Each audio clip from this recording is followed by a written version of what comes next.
رجب، شعبان اور رمضان، یہ علماء اور عرفاء یہ بات بیان فرماتے ہیں کہ رجب، شعبان اور رمضان یہ حرم زمانی ہے۔ دیکھیے اللہ کے کچھ حرم ہیں، احترام والی کچھ خاص تاریخیں ہیں، کچھ خاص مہینے ہیں، ایک حرم زمانی کہلاتے ہیں اور ایک حرم مکانی کہلاتے ہیں۔ حرم مکانی کون سے؟ مثلا کعبہ، مسجد الحرام، مسجد نبوی، مشاہد مشرفہ، ائمہ کے روزے، یہ سارے حرم مکانی ہیں۔ اچھا، حرم زمانی دنوں کے اعتبار سے ہیں، مہینوں کے اعتبار سے ہیں۔ جب یہ علماء فرماتے ہیں کہ جو خاص طور پر شعبان کا مہینہ ہے یہ سیر و سلوک کا مہینہ ہے، اس میں کوئی شخص چاہے تو اپنی روحانیت کو بہت اوپر لے جا سکتا ہے، اس میں اپنی عرفانیات کو بہت اوپر لے جا سکتا ہے، اس میں اپنی روح کو بہت علو اور بلندی جو ہے عطا کروا سکتا ہے۔ یعنی پورے سال یہ موقع اس کو نہیں ملے گا۔ رمضان تو خیر حقیقی طور پر ایک آئے گا ہی مہینہ اس کے پاس، لیکن جو اس سے پہلے جو پریپریشن والے دن ہیں تو اس میں رجب اور شعبان، اور اس میں بھی شعبان خاص طور پر علماء نے فرمایا کہ سیر و سلوک کا مہینہ۔ علماء میں مثلا جواد ملکی تبریزی جو امام خمینی کے بھی عرفانیات کے اساتذہ میں شمار ہوتے تھے، انہوں نے باقاعدہ جو اپنی کی کتاب ہے المراقبات، اس میں انہوں نے فرمایا کہ شعبان خدا کی طرف سے سیر و سلوک کی منازل عمریہ میں سے ہے۔ اور ابھی آپ نے سنا تھا، ابھی پیغمبر کی جو روایت اسامہ بن زید کے حوالے سے سنائی تھی کہ انہوں نے کہا تھا آپ کچھ خاص اس مہینے کے اندر جس طرح سے روزے رکھتے ہیں اور کسی مہینے میں نہیں رکھتے، تو پیغمبر نے فرمایا تھا کہ اللہ کی بارگاہ میں اس میں اعمال بلند ہوتے ہیں۔ یہ اسی سیر و سلوک کی طرف پیغمبر نے اشارہ کیا تھا، اور میں چاہتا ہوں کہ جس وقت میرے اعمال بلند ہوں تو میں روزے کی حالت میں ہوں۔ تو وہ فرماتے ہیں کہ سالک کے جو اعمال ہیں، یعنی جو سیر و سلوک کے منازل طے کرنا چاہتا ہے، روحانیت اپنی قوی کرنا چاہتا ہے، تو وہ خود اس کے اعمال بھی اور خود بھی بہت بلندی حاصل کرتا ہے۔ اور اسی طریقے سے جو آیت اللہ علی آقا قاضی جو کہ محمد حسین طباطبائی کے بھی اساتذہ میں سے تھے، آیت اللہ بہجت کے اساتذہ میں سے تھے، آقا خوئی کے اساتذہ میں سے تھے، روحانیت کے اعتبار سے، یہ تو خاص طور پر لوگوں کو اور اپنے شاگردوں کو شعبان سے بھرپور استفادے کا حکم دیتے تھے، اور کہتے تھے کہ ان مہینوں کے اعمال سیر و سلوک اور عرفانیات کی راہوں کو کشادہ کر دیتی ہے۔ یعنی ابھی آگے چل کر جو ہم چیزیں بیان کرنے والے ہیں، ابھی تھوڑا انتظار کر لیجیے ورنہ بالکل کولنگ ختم ہو جائے گی اس کی اگر پنکھے چلائے۔ اچھا، تو اور کہتے تھے کہ خبردار ہو جاؤ، ہوشیار ہو جاؤ، متوجہ ہو جاؤ، ہم خلوت کے مہینے میں داخل ہو گئے۔ شعبان کے لیے کہتے تھے ہم خلوت کے مہینے میں داخل ہو گئے ہیں، اب فضولیات اور بیجا مصروفیات کو ترک کر دو۔ یعنی واقعتاً شعبان ایسا مہینہ ہے کہ یہ فضول قسم کے تعلقات، فضول قسم کی باتوں کے لیے مہینہ نہیں۔ وہ فرماتے تھے متوجہ ہو جاؤ، ہم خلوت کے مہینے میں داخل ہو گئے ہیں، اب بیجا مصروفیات کو ترک کر دو اور خلوت میں اللہ سے لو لگانے کے لیے تیار ہو جاؤ۔ فرماتے تھے کہ جو بھی اس خلوت قدے میں داخل ہو اس کے لیے ضروری ہے کہ وہ محرمات الہی سے اجتناب کرے۔ ایسے ہی جیسے آپ خانہ کعبہ میں آپ داخل ہو رہی ہیں، آپ مسجد نبوی میں داخل ہو رہی ہیں، وہاں جا کر کوئی حرام کام کرنے لگی، انہوں نے کہا یہ حرم زمانی ہے، وہ ٹھیک ہے وہ حرم مکانی تھا، یہ حرم زمانی، یہاں پر محرمات سے اجتناب کرنا لازم ہے، یہ احترام والے انتہائی مہینے میں آپ داخل ہو گئیں۔ اور فرماتے تھے اس مہینے میں، اس حرم میں جو کچھ اللہ کے سوا ہے وہ سب کا سب جرم ہے۔ اس حرم میں اللہ کے سوا اگر کوئی چیز آپ نے اعمال انجام دیے، کوئی فضولیات کے اندر لگایا اپنے آپ کو، تو یہ سب کا سب جرم شمار ہوگا۔ یہ بہت اہم ترین مہینے۔ اور اس کے بعد پھر آیت اللہ علی آقا قاضی نے کچھ خاص قسم کے دستور العمل تقریباً 10-11 انہوں نے دیے ہیں، باقی دیگر علماء کے اگر ملائے جائیں تو تقریباً 18 دستور العمل بنتے ہیں۔ یہ رجب میں کرنے کے بھی ہیں، شعبان میں کرنے کے بھی ہیں، رمضان میں کرنے کے بھی ہیں، لیکن علی الخصوص شعبان کے لیے۔ رمضان میں تو جاری رکھیں، اس میں اور اعمال بھی بہت سارے ہوتے ہیں، لیکن یہ خاص طور پر شعبان کے حوالے سے، لیکن تینوں مہینوں میں اس کو انجام دینے چاہیے۔ فرماتے تھے سب سے پہلا عمل تو یہ ہے کہ روزانہ 51 رکعت لازمی پڑھے۔ 51 رکعت کے معنی کہ واجب نمازیں اور اس کے جتنے بھی نوافل ہیں ملا کر جو 51 رکعت بنتی ہیں۔ وہ کہتے تھے واجبات اور نوافل کی پابندی لازمی کرو اس مہینے میں۔ اچھا، اگر نوافل سارے انجام نہیں دے سکتے، پہلی تو کوشش کرنی ہے کہ لازمی طور پر اس کو کرو۔ اور کہتے تھے کہ اگر نوافل کو سارے نوافل انجام نہ دے سکو تو حتماً نوافل ظہر کو ضرور انجام دو۔ نوافل ظہر 8 رکعت، جس کو صلاۃ اوابین بھی کہا جاتا ہے۔ صلاۃ اوابین، اصل میں یہ جو صلاۃ اوابین ہے اہل سنت کے ہاں بھی معروف ہے، لیکن یہ ہمارے ہاں جو ہے یہ نافلہ ظہر کو ہی صلاۃ اوابین کہا جاتا ہے۔ اور روایات میں بھی ملتا ہے کہ پیغمبر اسلام زوال آفتاب کے بعد نماز ظہر پڑھنے سے پہلے 8 رکعت نماز پڑھا کرتے تھے۔ یہ وہی نافلہ ظہر، دن کی نمازوں کے جتنے بھی نافلہ ہیں وہ واجب نماز کا وقت شروع ہونے کے بعد واجب نماز سے پہلے پڑھی جاتی ہیں۔ تو نافلہ ظہر کا وقت، یعنی جس وقت ظہر کا وقت آتا تھا تو پیغمبر زوال آفتاب کے بعد 8 رکعت نماز پڑھا کرتے تھے نماز ظہر سے پہلے، جس کو نافلہ ظہر کہا جاتا ہے اور صلاۃ اوابین بھی کہا جاتا ہے۔ اچھا، صلاۃ اوابین ایک بیچ میں بات اور بتا دوں کہ مغرب اور عشاء کے درمیان ایک نماز جسے نماز حضرت فاطمہ الزہرا کہا جاتا ہے،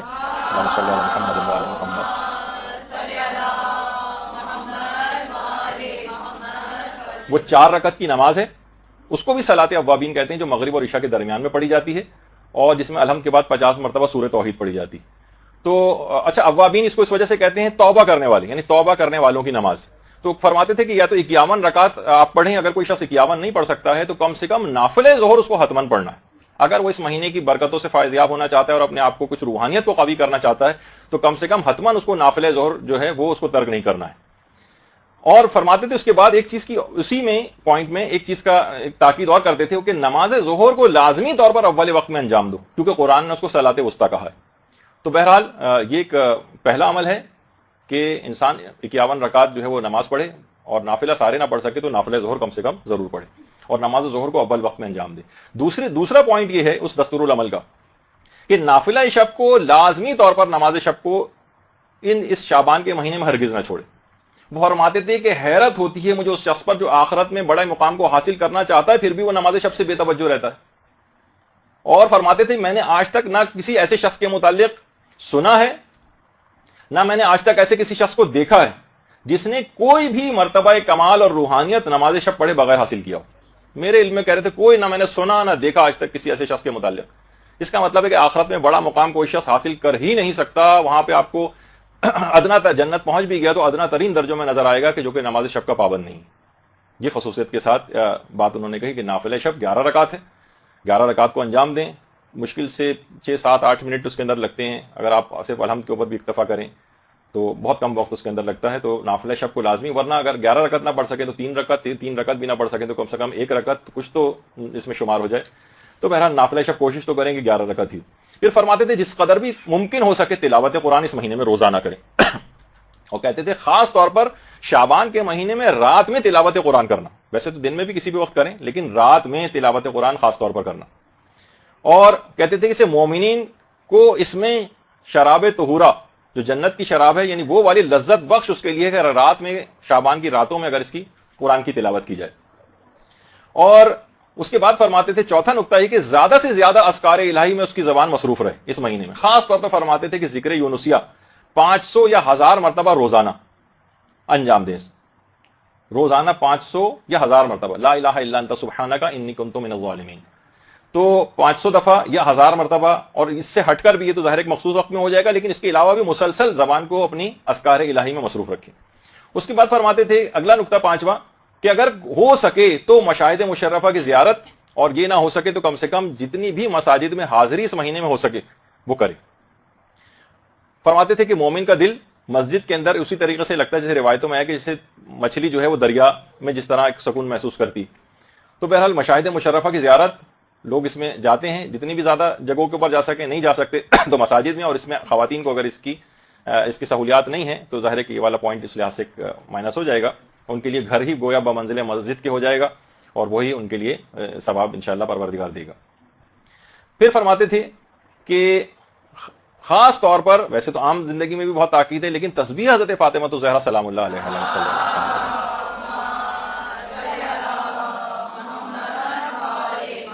فرماتے تھے کہ اس کو ہرگز فراموش نہ کریں، کیونکہ اس کو ذکر کبیر کہا گیا ہے. کیونکہ سب اذکار انجام دے رہے ہیں تو یہ کیسے ممکن ہے تسبیح حضرت زہرا جو ذکر کبیر ہے اس کو آپ فراموش کر دیں؟ تو اس کو ہرگز فراموش نہ کریں، یہ بھی آسان ہے. پھر فرماتے تھے کہ وظائف مہم، یعنی بہت اہم وظیفوں میں سے ہے کہ سالک، یعنی جو بھی روحانیت اپنی قوی کرنا چاہتا ہے اور سیر و سلوک کے منازل طے کرنا چاہتا ہے، اس کی اہم ترین وظائف میں سے یہ بات لازم ہے کہ وہ روزانہ دعائے فرج امام زمانہ علیہ السلام جو ہے وہ پڑھے.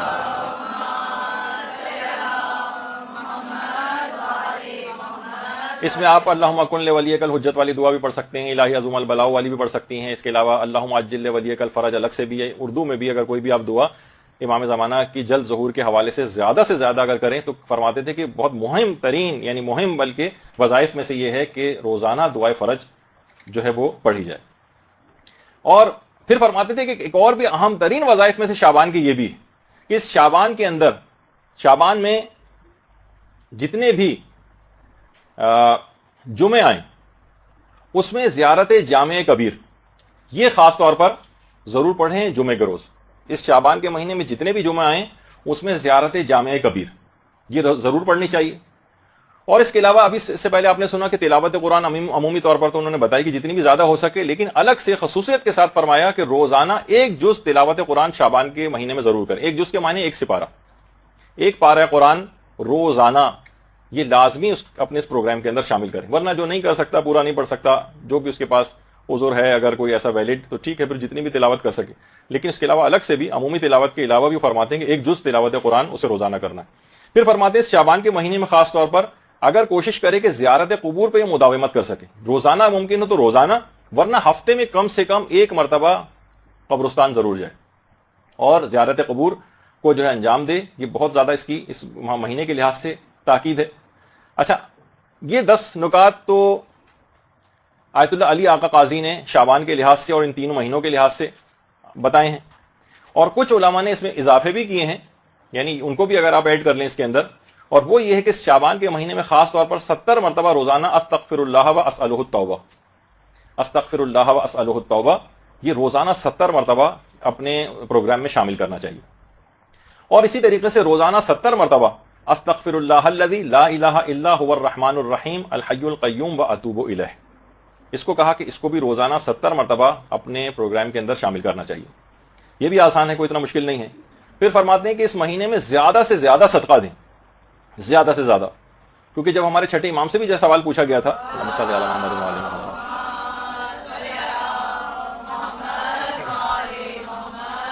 کہ ماہ شعبان کا بہترین عمل کیا ہے، تو امام نے فرمایا تھا صدقہ اور استغفار۔ تو ابھی آپ نے اس سے پہلے استغفار، استغفر اللہ الذی، استغفر اللہ و اسألہ التوبہ، وہ اسی سلسلے کا ہے کہ ماہ شعبان کے بہترین اعمال میں سے استغفار ہے اور صدقہ دینا۔ امام فرماتے ہیں شعبان میں صدقہ دے گا، خدا اس صدقے کو اس طریقے سے اس میں اضافہ کرے گا جیسے تم اپنے اونٹ کے بچے کو پال پوس کر ایک قوی الجثہ جو ہے ایک اونٹ کی شکل میں تبدیل کرتے ہو، تو یہ صدقہ بھی قیامت کے دن اوڑ پہاڑ کی مثال ہو جائے گا، یعنی اتنا عظیم ثواب رکھے گا کہ انسان حیران رہ جائے گا ماہ شعبان میں خصوصیت کے ساتھ صدقہ دینے کا جو عمل ہے۔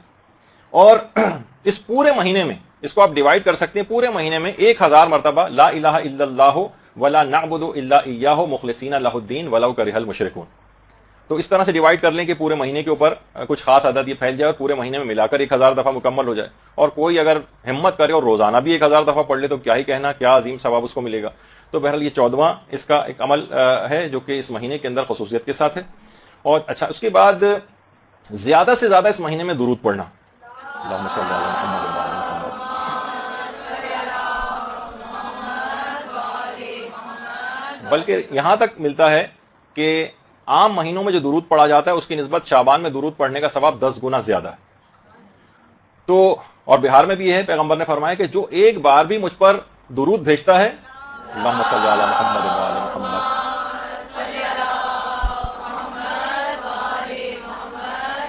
تو فقط ایک بار درود بھیجنے کی وجہ سے پروردگار عالم اس کو عافیت عطا کرے گا اور اس کی تمام پریشانیوں کو دور کر دے گا، فقط ایک بار بھی۔ اللہم صلی علی محمد۔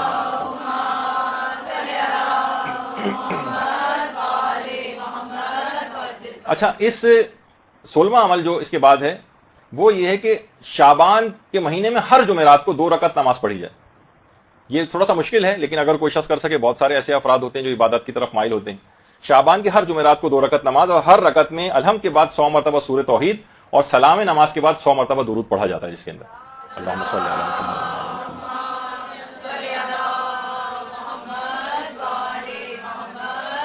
یہ بہت خاص اس کا ایک عمل ہے۔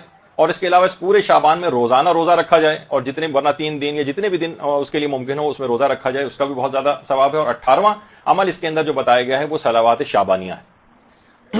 یہ دعائیں امام سجاد علیہ الصلوۃ والسلام،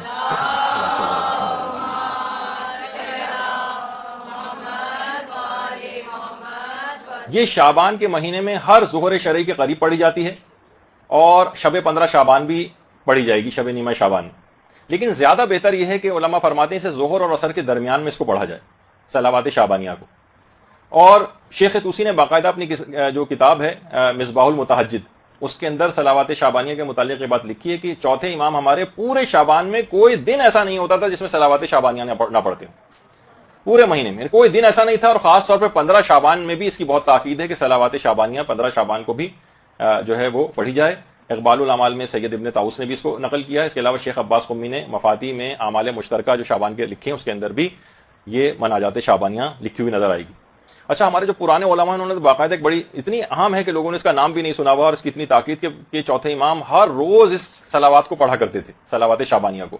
تو الذریعہ الی تصانیف الشیعہ جو کہ آغا بزرگ طحرانی کی کتاب ہے، اس میں آغا بزرگ طحرانی نے اس کی 12ویں جلد میں ایک بات لکھی ہے کہ ہمارے ایک عالم گزرے احمد واعظ یزدی، احمد واعظ یزدی، انہوں نے یہ جو صلوات شعبانیہ ہے اس کی شرح لکھی ہے شرح دعائے شجرۃ النبوہ کے نام سے، کیونکہ اس میں یہ جملہ آتا ہے شجرۃ النبوہ اس کا نام ہے، تو شرح دعائے شجرۃ النبوہ کے نام سے شرح لکھی ہے جس میں انہوں نے 8000 اشعار اس کی شرح میں لکھے منظوم. دیکھیے ایک تو ہوتا ہے کہ نثر کے اندر شرح لکھنا، وہ پھر بھی نسبتاً آسان ہے.